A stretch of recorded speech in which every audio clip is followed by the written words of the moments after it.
sang to me these sweet urban lullabies. I am the product of kings and queens, Mayan, Aztec, Taino dreams that never die. I am that spicy version of your American apple pie. I am the product of uprising, revolutionary movements, and my ancestors' cries. And if you choose to swim in these waters, you better be ready to die, because you might have to. Some things in this life are just worth that much. Walk with me as I decipher these scriptures. Struggles of my time, the land before the rhyme.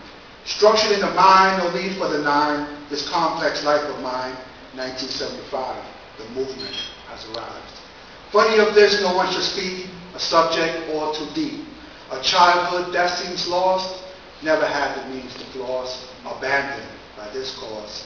Often despised, even criticized. How would I surprise? How would I surmise to this, my only prize? No ends could be made for the price we would pay, economically strapped. No time for a nap, because this is about to go down. The boogie down was burning, and my people yearning just to get a piece of the pie. My mind's eyes as big as the sky. So who's to blame for the circumstances aimed at the unspoken names? Pawns to this game, this remains the same. The city with no fate, a place to escape, 183rd. Oh, you never heard? Now that was the place to be. To see poetic street warriors, turntable masters, childhood dreams of mine, an art form divine, a land before the rhyme. We wired our systems to a lamppost, DJ battles for years to post. The stage was set, here comes the test. The chosen ones to be so blessed, 2 turntables above my chest, a mixer cue to do the rest. This would be the weapon of choice. This music speaks. It is our voice. The beauty of it all, you see, this life we lead for you to see. But things that were, that's just what they seem. We knew of who we were to be, but lived for more than what we dreamed. For what you sow, you reap. A junkie for a beat. In the parks I creep, the perfect scratch I seek. We rule these streets.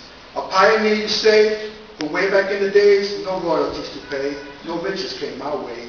No faking the funk at the bass with thump. The treble got me high.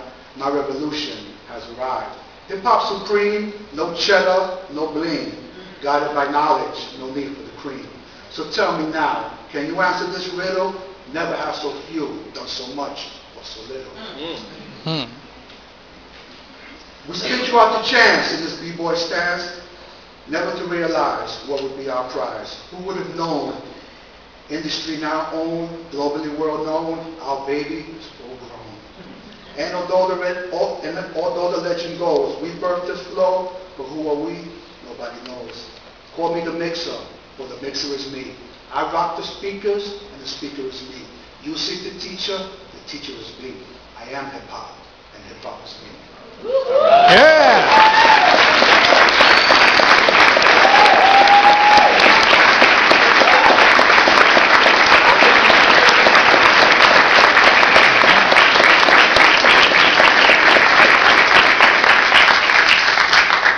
To round things off before we do a bit of Q&A, if you guys want, it's my great pleasure to introduce you to Curtis Sherrod, Mexi Ray of the Nice and Nasty Crew.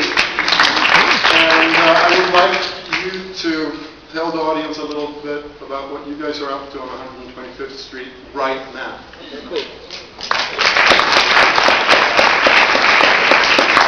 Now, because we're talking about hip-hop, I have to invoke you to participate in a hip-hop like fashion. So, someone say, ho!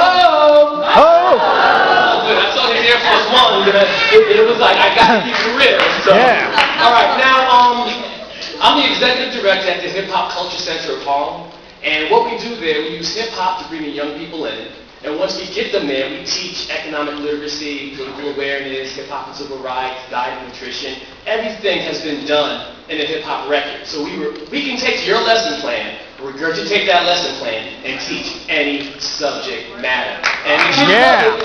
So that's what we do. I was fortunate, I'm from the Bronx. I had an older brother, so my mother would say to my brother, you can't go to the party unless you brought your little brother. So I'm this little kid going to these parties, and every time I went to a party, I would keep the flyer. So I have the world's largest hip-hop flyer collection. So you know who kept caught, you know. Yeah. So he called and we established a relationship, and he may not realize this, but this whole thing is kind of done in a hip-hop centric way. I'm going to tell you why. Why hip-hop from this period that these guys were part of resonates so well? Because we didn't do it for money. We did it for love. Anything done for love, you will do again and again and again until it's perfect. And a thing done perfect will shout forever. Now, what he did that was so hip-hop, I wasn't on the list, I wasn't on thing or whatever, but back in the days, what was worth more than anything was to come behind the ropes. Back in the days, if you was in the house, they would be like, yo, what's up, man? Yo, come behind the ropes. Yeah. And then you would walk in the audience, you was the man. So, yo, Johan, thanks for letting me come behind the ropes. I appreciate it. And I just want to give a shout out to my man, Havelock Nelson, who was actually the first hip-hop reporter for Billboard magazine. So,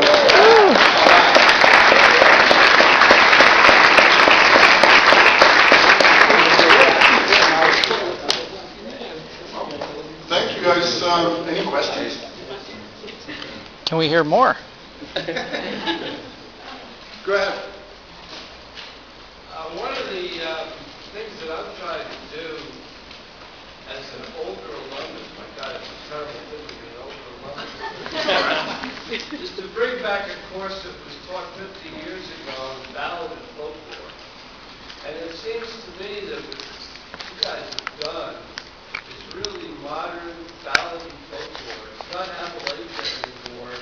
It's the inner city. And I think we really have to bring these two disciplines together, modernize the course, and convince all the people in the College of Arts and Sciences that it belongs in the Cornell curriculum. Here. I absolutely agree. Yeah.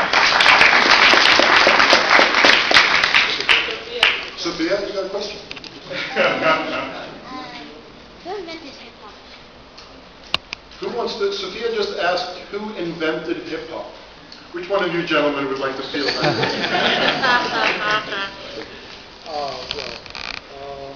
According to the lore, go to Mike. it was Kool Herc. Kool Herc, Jamaican-born immigrant, in the late 60s, migrated to New York City and brought with him the dance hall style of music. Somehow he got his sister got him to do a after school jam, 1973, August 11th, in the center of 1520, right? Joe, is 1520 Sedgwick? 1520 Sedgwick Avenue, right off of the Bronx Road, right? Major Deegan, right? And that is chronically supposed to be the first hip-hop jam.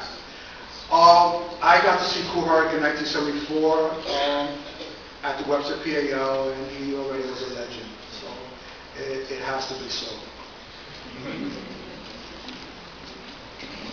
Yes, ma'am. Okay. I find this cognitive dissonance between the incredible urban poetry of hip-hop and this name hip-hop, which sounds like some, bunny raps. So how does the name hip-hop come to describe this? When we were doing it, it was basically, it was called the jam.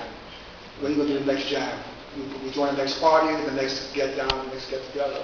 It had no name, no token phrase. Another urban lore is that either DJ Hollywood or Lovebug Starsky or Keith Cowboy, right? Or Keith Cowboy from the Furious Five coined the term hip hop, and that became synonymous with the culture. Africa Bambaataa took what we were doing, a neighborhood party at a local center, at the park, with the aesthetics of the break dancing, the aerosol, the grab, the DJing, and then later on the microphone, the MC, and coined it a culture around the same time, in '74. So it became much more than just a term.